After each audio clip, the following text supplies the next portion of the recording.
Hello everyone, my name is Lowko and welcome to a new video of StarCraft II Heart of the Swarm. Today we're gonna take a look at a game that I played last night on the live stream. This is going to be a Zerg vs Terran versus none other than Freeman Sen on the European server.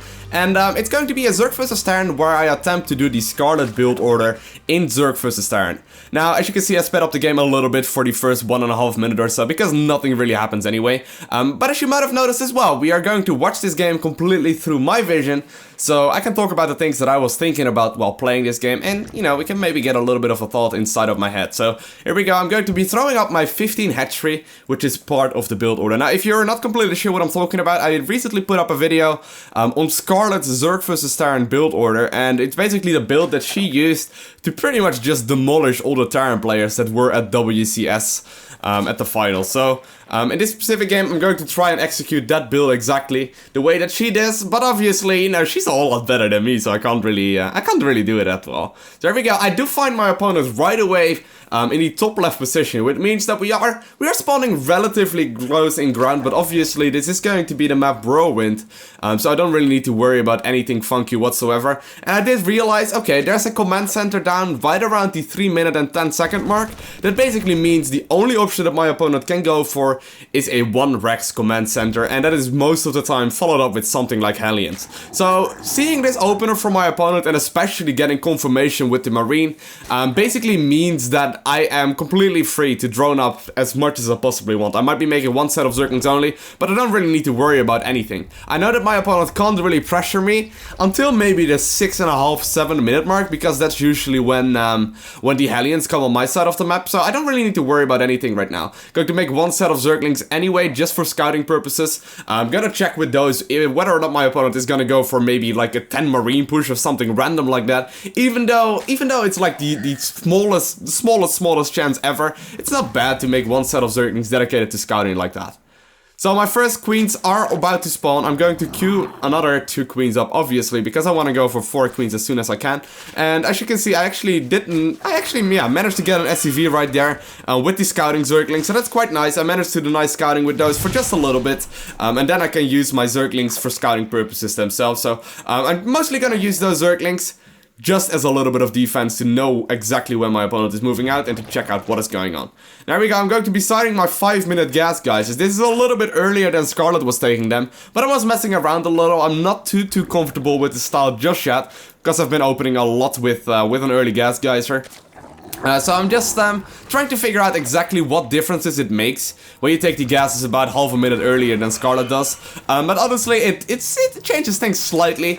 You will have to delay your 4th gas guys and your 3rd gas guys slightly as well, but it's not the biggest of deals whatsoever.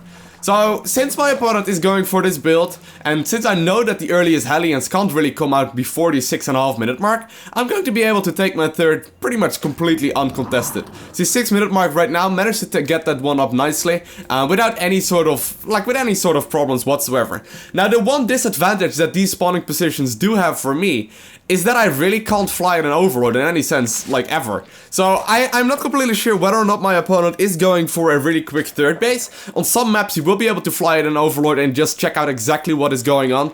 So you can actually know whether or not you need to make a spine crawler, you can know whether or not you really need to worry about anything, whether or not you can go for a 4th base. But on these spawn locations it's a whole lot harder, just because if I fly this overlord, the one that I selected in, if I fly that one in right now, I probably won't get anything done whatsoever.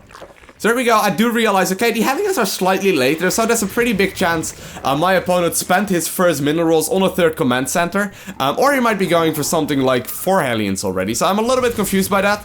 Either way, I don't really need to worry about things.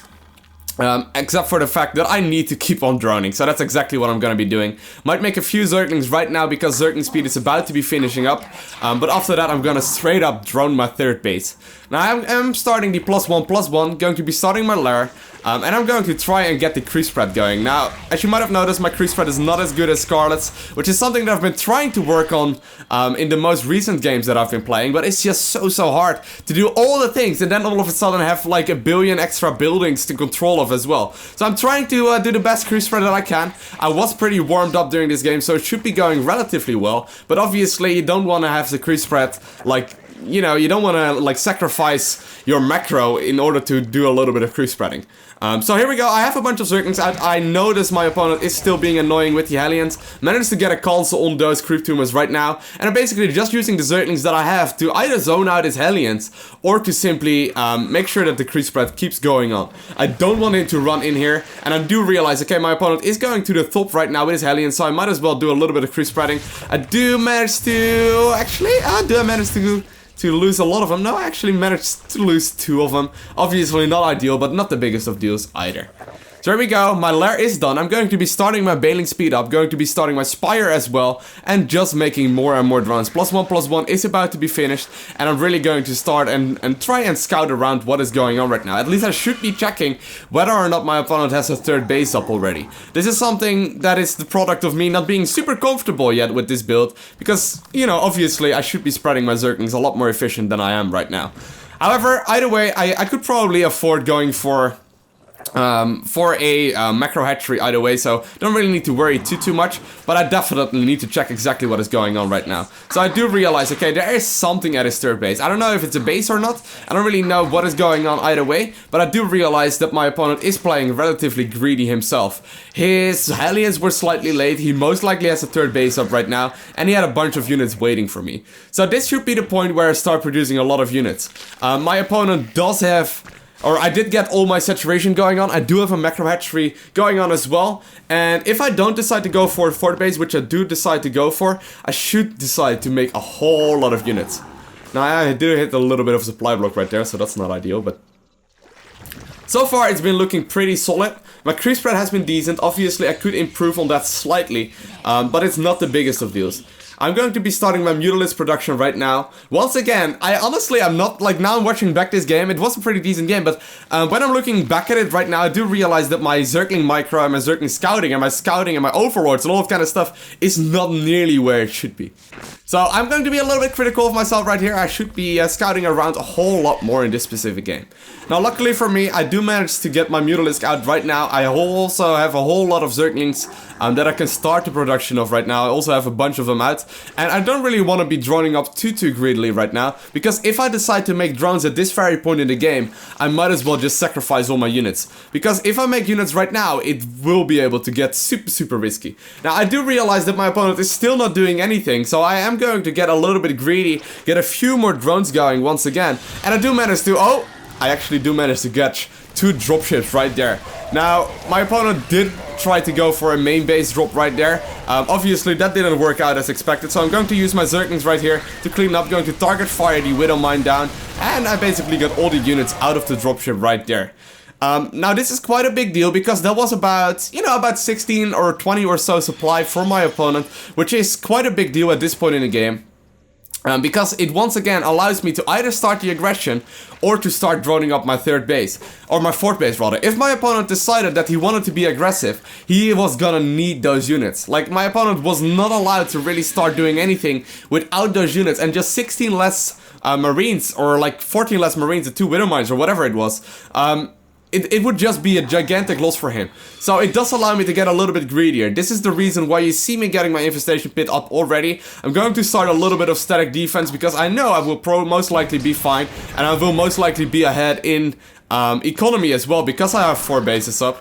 But I do realize my opponent is starting to move out right now. So I really need to start ramping up my production. I'm going to be starting to morph a bunch of Banelings, which is obviously something that I'm gonna need to deal with this the really big push that is coming in right now. I'm starting to morph a few more Overseers. I have Overseers already in my control groups, but I need to clean up this push. If I don't stop this push, I will not be able to win this game. Now luckily for me, the timing that he moves out is right when my +2/+2 finished up. So that's quite a big deal for me right now. I also managed to find a few Widow Mines hidden somewhere on the map, and I do manage to get quite a nice engagement off right here. Now once again, I should be spreading out my Marines and my Lings and my Banelings a little bit more efficiently, and I should also be target firing a little bit more critically with my Mutalisk on those medeffects. But all in all, that was a very successful win right there for me. Going to keep producing more and more units at this point in the game, because I'm really going to need to either clean up this 3rd base or to get as much aggression done as I possibly can. Now as you can see right there on my Queen had a lot of energy, so I can't produce the amount of units that I really want, but here we go.